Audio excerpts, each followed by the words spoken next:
Hi friends, আমি অরুণেশ। আমি data structure সম্বন্ধে আজকে ধারণা দেবো। অ্যাকচুয়ালি তোমাদের নানান রকমভাবে প্রবলেম হচ্ছে, আমি জানি যে ডেটা স্ট্রাকচার নিয়ে।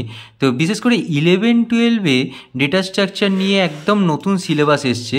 তো আমাদের smart work educational computer service থেকে তো অলরেডি 11-12 পড়ানো হচ্ছে, কিন্তু এই ডেটা স্ট্রাকচার একদম বাংলাতে এই ধরনের মোটামুটি একটা প্রেজেন্টেশন, এটা কিন্তু নতুন, এর আগে কেউ করেনি।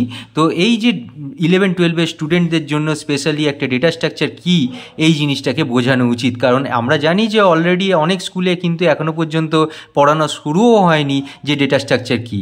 তো তাই জন্য আমি আজকে ডেটা স্ট্রাকচারের যে ধারণা তোমাদের দেবো, প্রথম জানতে হবে যে ডেটা স্ট্রাকচার কী, কেন আমরা ব্যবহার করছি। এটা একদম first chapter, data structure second সেমিস্টারে আছে। তো সেকেন্ড সেমিস্টারের এই চ্যাপ্টারটাকে আমাদের একটু বুঝতে হবে।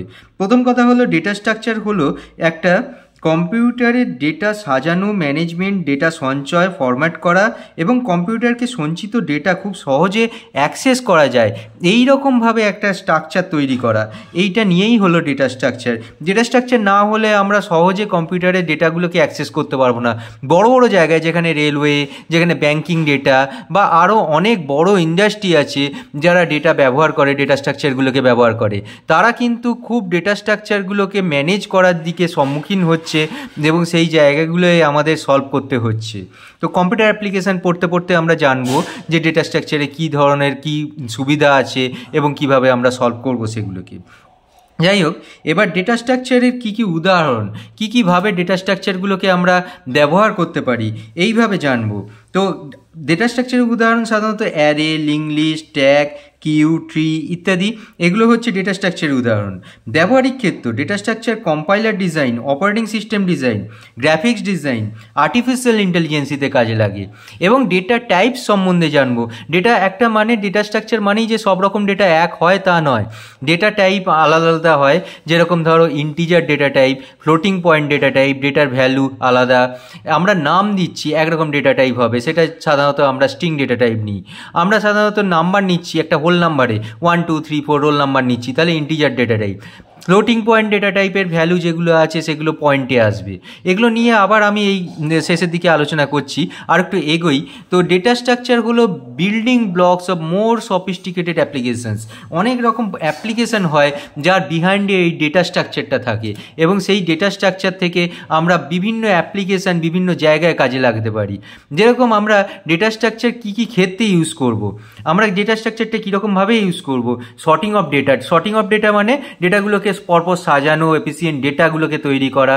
ম্যানেজিং রিসোর্সেস মানে আমাদের ডেটাগুলো একটা রিসোর্স, সেখান থেকে আমাদের নানান রকম ডেটাগুলোকে ফাইল ডাইরেক্টলি ম্যানেজ, বা কম্পিউটারে বিভিন্ন ধরনের আমাদের ডেটা স্ট্রাকচার দরকার, ট্রি অনুযায়ী ডেটা স্ট্রাকচার দরকার, যে একটার নিচে আরেকটা, আরেকটার নিচে আরেকটা, এরকমভাবে ডেটাগুলোকে সাজানো যায়। ডেটা এক্সচেঞ্জ, আমরা ডেটা স্ট্রাকচার ডিফাইন করব অর্গানাইজেশন ইনফরমেশান পাওয়ার জন্য বা অর্গানাইজেশনগুলোকে দেওয়ার জন্য ইনফরমেশান। যেরকম টিসিপি আইপি যে সমস্ত প্যাকেটসগুলো হয়, সেগুলো অর্গানাইজেশনে শেয়ার করতে হয় বিভিন্নভাবে। সেই ডেটাগুলোকে আমরা ইনফরমেশান হিসেবে কাজে লাগাতে পারবো। তো অর্ডারিং এবং সর্টিং ডেটা, আমরা ডেটাগুলোকে পরপর বাইনারি ওয়েতে, বাইনারি ট্রি অনুযায়ী সাজাতে পারবো, সেইগুলোকে আমরা অর্ডারিং আর সর্টিং ডেটা বলছি। আমরা অ্যাসেন্ডিং অর্ডার বা ডিসেন্ডিং অর্ডারে সাজাই, আমরা পরপর সর্টিং করব এবং স্ট্যাক, কিউ, এই সমস্ত সাহায্যে আমরা জিনিসগুলোকে আরও ডেটা স্ট্রাকচারকে উন্নতভাবে কাজে লাগাতে পারি। তো এখানে দেখো ট্রি এবং এই যে সর্টিং অর্ডার, বাইনারি ট্রি যেটা মেথড, সেটাও একটা কিন্তু অর্ডারিং ফরম্যাট ডেটা স্ট্রাকচারে। ইন্ডেক্সিং, ডেটাগুলোকে বিট্রিজ বা এই ধরনের ইন্ডেক্সিং করা, ইন্ডেক্সিং বলতে পরপর জিনিসগুলোকে নাম অনুযায়ী সাজানো, সেটাও একটা রকম সাজানো। তারপর সার্চিং, ডেটা একটা আমি খুঁজবো, আমি কারণ রোল নাম্বার দিয়ে ডেটাটাকে খুঁজবো, কাউকে আমি সার্চিং করছি নাম দিয়ে, তার রেজিস্ট্রেশন নাম্বার দিয়ে, তো সেই সার্চিং করার জন্য ডেটা স্ট্রাকচারগুলোকে দরকার ঠিকমতো সাজানো। বা বিগ ডেটা ফরম্যাট, এখনকার যে জমানা এসছে সেই জমানা, সেই জায়গায় আমরা বিগ ডেটা ফরম্যাটের ম্যানেজিং হচ্ছি, একটা হিউজ অনেক অনেক অনেক ডেটা। তোমরা নিজেরা চিন্তা করো না, সারাদিন যেটা তোমরা ইউজ করো, যেরকমভাবে আমরা হোয়াটসঅ্যাপ ইউজ করছি, আমরা ফেসবুক ইউজ করছি, তো বিশাল একটা ডেটা স্ট্রাকচারের ফরম্যাট দরকার হচ্ছে সেই সমস্ত সামলানোর জন্য। এইভাবে আমরা ডেটা স্ট্রাকচারগুলোকে কাজে লাগাই। এরপর আমরা বিভিন্ন ডেটা স্ট্রাকচারের ক্যারেক্টারিস্টিক্স ফরম্যাটের দিকে যাব, লিনিয়ার এবং নন লিনিয়ার ডেটা স্ট্রাকচার প্রথমে যাব। সেখানে আমাদের কিন্তু লিনিয়ার ডেটা স্ট্রাকচার কাকে বলবে, যে ডেটা স্ট্রাকচারের এলিমেন্টগুলি একটি ক্রম অনুসারে বা সিকোয়েন্স অনুসারে পরপর সাজানো থাকে, গঠন করে। প্রথম ও শেষ এলিমেন্ট বাদে অন্যান্য এলিমেন্টগুলির আগেও পরে সর্বাধিক একটি এলিমেন্ট থাকে, তাকে লিনিয়ার ডেটা স্ট্রাকচার বলে। সর্বাধিক এলিমেন্ট মানে একটা এলিমেন্টের ওপর আমাদের লিনিয়ার ডেটা স্ট্রাকচার দিয়ে কাজে লাগছি। লিনিয়ার ডেটা স্ট্রাকচারের এক্সাম্পল হচ্ছে array, stack, link list, queue, এগুলো পরপর আমরা কাজে লাগাতে পারি। কোশ্চেন আসতে পারে যে লিনিয়ার ডেটা স্ট্রাকচারের এক্সাম্পল বলো, এইগুলো তোমরা বলবে। আবার অন্যদিকে আমরা যখন দেখব যে অন্যরকম ডেটা স্ট্রাকচারগুলোকে আমরা কাজে লাগাচ্ছি, নন লিনিয়ার ডেটা স্ট্রাকচার, যে ডেটা স্ট্রাকচারের এলিমেন্টগুলি ক্রম সিকোয়েন্স গঠন করে না, কোনো ক্রম অনুযায়ী থাকে না, পরপর সাজানো থাকে না, একটা ট্রি অনুযায়ী একটা নিচে আরেকটা নিচে আরেকটা এইভাবে থাকতে পারে, সেটাকে নন লিনিয়ার ডেটা স্ট্রাকচার বলছে। এরপর আরও আমি বলছি নন লিনিয়ার ডেটা স্ট্রাকচারের সংজ্ঞা বলছি। তো এখানে আর একটা জিনিস দেখো, হোমোজেনিয়াস ডেটা, হেটেরোজেনিয়াস ডেটা, মানে একই রকম ডেটা নিয়ে আমরা কাজ করতে পারি অথবা আলাদা আলাদা ডেটা নিয়ে কাজ করছি। সি বা জাভা এই সমস্ত যে প্রোগ্রামিংগুলো আছে, আমাদের থার্ড জেনারেশন ফোর্থ জেনারেশনের যে প্রোগ্রামিংগুলো হচ্ছে, এখন ফিফথ জেনারেশনের দিকে যাচ্ছি আমরা। তো ডেটা স্ট্রাকচার এই বিহাইন্ডে থাকে, পেছনের দিকে থাকে সেইখানে প্রোগ্রামিংগুলো। এখানে একটা অ্যারে ডেটা স্ট্রাকচার কাজে লাগে যখন আমরা ধরো কোনো স্টুডেন্টের ডেটা স্ট্রাকচার করছি, সেখানে অনেকজন স্টুডেন্ট, 2000 জন স্টুডেন্টের একটা মার্কশিট তৈরি করতে হবে, আমরা অ্যারে দিয়ে তৈরি করতে পারবো। সেখানেও ডবল অ্যারে, সিঙ্গেল অ্যারের জায়গায় ফরম্যাটে আসবো, আস্তে আস্তে তোমরা জানতে পারবে। আলাদা আলাদা ভিডিওয়ে আমি করেছি, ভেঙে ভাবে সেখানে বুঝিয়েছি আমি। স্ট্যাটিক ডাইনামিক ডেটা স্ট্রাকচার, এখানে কি হচ্ছে যে আমরা স্ট্যাটিক বা ডাইনামিক ডেটা স্ট্রাকচার বলছি। একটা নির্দিষ্ট ফিক্সড ডেটা টাইপ আছে, সেখানে ডেটা টাইপের মধ্যে ফিক্সড সাইজ, তার মধ্যে ডেটা স্ট্রাকচারটা ব্যবহার করছি। অথবা এমন একটা ডেটা স্ট্রাকচার হতে পারে যে প্রতিদিন চেঞ্জ হচ্ছে, যেমন ব্যাংকিং ডেটা স্ট্রাকচার, প্রত্যেক দিন আমাদের চেঞ্জ হচ্ছে, ব্যাংক ব্যালেন্স চেঞ্জ হচ্ছে, প্রত্যেক দিন গ্রাহকরা ডিপোজিট জমা দিচ্ছে, ডিপোজিট তুলছে। তো সেই রকমভাবে আমাদের ডাইনামিক ডেটা স্ট্রাকচার হচ্ছে। আবার ফিক্সড সাইজের কিছু ডেটা স্ট্রাকচার থাকে যেখানে আমরা ফিক্সড ফরম্যাটে করব, সেখানে গ্রাহক সংখ্যা ফিক্সড, সেখানে আমাদের চেঞ্জ করা যাবে না, এরকম ফরম্যাটও থাকতে পারে, সেটা আমরা অ্যারে দিয়ে করি। সাধারণত এইভাবে স্ট্যাটিক ডাইনামিক ডেটা স্ট্রাকচারগুলোকে পরপর আমি অন্যান্য ভিডিওতে আলোচনা করব। এবার ডেটা স্ট্রাকচারের ফরম্যাট তোমরা সামনেই দেখতে পাচ্ছ যে ডেটা স্ট্রাকচারকে কত রকমভাবে শ্রেণীবিভাগ বা টাইপস অফ ডেটা স্ট্রাকচারে ভাগ করেছে। এইখানে আমরা ডেটা স্ট্রাকচারের এই যে data structure, primitive data structure এবং নন প্রিমিটিভ ডেটা স্ট্রাকচারে ভাগ করেছি। প্রিমিটিভ ডেটা স্ট্রাকচারের ভেতর আমরা কি দেখছি, integer data structure, float, character, Boolean, এইরকম ধরনের ডেটা এগুলো আছে, যে ডেটা সাধারণত আমরা যেটা ডেটা টাইপস বলছি সেই রকমভাবে আসছে। এবং নন প্রিমিটিভ ডেটা স্ট্রাকচারের ভেতর লিনিয়ার ডেটা স্ট্রাকচার, নন লিনিয়ার ডেটা স্ট্রাকচারের দিকে চলে যাচ্ছে। এবার লিনিয়ার ডেটা স্ট্রাকচারের দিকে আমরা array, stack, queue, link list এই সমস্ত ফরম্যাট পাচ্ছি। আবার নন লিনিয়ার ডেটা স্ট্রাকচারের দিকে আমরা ট্রি, গ্রাফ, হ্যাশ টেবিল এই সমস্ত ডেটা স্ট্রাকচার পাচ্ছি। তো একটা পুরো গ্রাফিক্যাল টেবিল দিয়ে বোঝানো হয়েছে যে ডেটা স্ট্রাকচারগুলো কীভাবে হচ্ছে। তোমরা এখানে সামনাসামনি একটু দেখবে, আমি পরে ফরম্যাটগুলো দিয়ে দেবো। তোমরা যারা এই সমস্ত ফরম্যাট চাও আমার সঙ্গে যোগাযোগ করতে পারো, আমার নাম্বার এই ভিডিও শেষে দেওয়া আছে।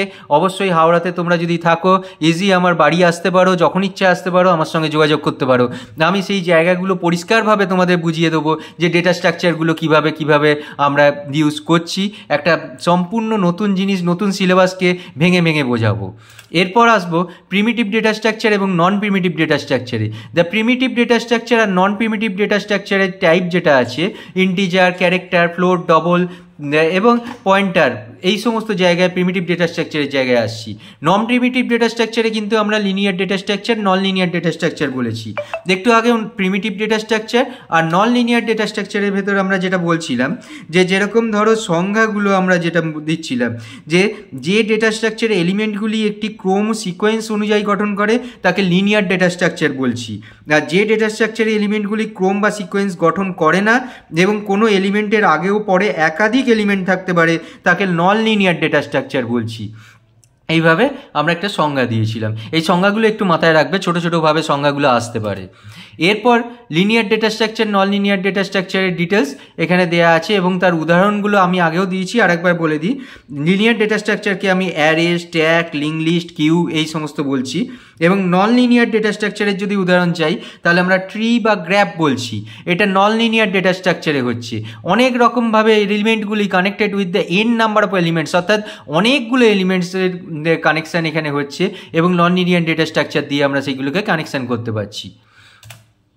এখানে দেখতে পারো যে এই স্ট্রাকচারগুলো কিন্তু সম্পূর্ণ আলাদা আলাদা স্ট্রাকচার। অ্যারে দিয়ে যে স্ট্রাকচার করছি 1 2 3 5 4 এরকমভাবে পরপর আসছে। অ্যারের ডিটেলস আমি একটা ভিডিও বানাবো, লিঙ্ক লিস্টের আলাদা বানাবো, স্ট্যাকের বানাবো, কিউয়ের বানাবো। তোমাদের চিন্তা নেই, পরপর ভিডিওগুলোকে ফলো করলেও তোমরা বুঝতে পারবে যে কিভাবে হচ্ছে।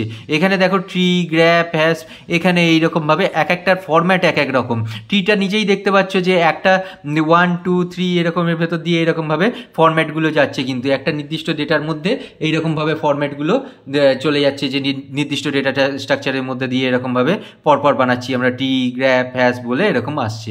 আবার অ্যারে যেটা লিঙ্ক লিস্ট বা স্ট্যাকগুলো আসছে সেগুলো একদিকে আছে, লিনিয়ার আর নন লিনিয়ারের দুটো আলাদা আলাদা ফরম্যাট করে দিয়েছি, তাই না? তো এখানে দেখো একটা 1 এর আন্ডারে 2 3, আবার 2 এর আন্ডারে 4 5, 3 এর আন্ডারে 6 7, এইভাবে টি এর ফরম্যাটটাই যাচ্ছে। গ্রাফিক্সের ফরম্যাটটা কিন্তু একসঙ্গে জুড়ে আছে, একটার সঙ্গে একটা সম্পূর্ণভাবে জুড়ে আছে। এইভাবে ডেটা স্ট্রাকচারগুলোকে ফলো করব আমরা।